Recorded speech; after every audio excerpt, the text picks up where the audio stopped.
চলো। এই দেখো চালের ঢপ, চালের ঢপে থেকে এক মুঠো চাল নিয়ে হাঁড়িতে দাও। আচ্ছা মা, ঠিক আছে। নিন মা, দিয়েছি, এবার কি করব? আরে তো মুঠোটা হাঁড়ি থেকে বের কর। ও, আরে তুই মুঠোটা হাঁড়ির ভিতরে না খুলে বের করে নিলি কেন? আরে মা, আমি বোকা, কিন্তু অতটাও বোকা না। আমি যদি এই মুঠোটা হাঁড়ির ভিতরে খুলে দিতাম, তাহলে হাঁড়ির ভিতরে চালগুলো পড়ে যেত না।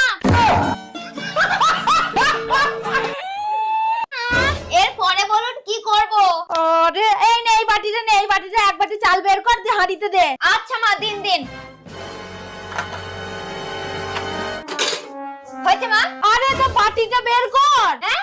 আরে মা, আপনি ভুলভাল কেন বলছেন বলুন তো? আপনি কি কোনোদিন ভাত রান্না করেননি নাকি?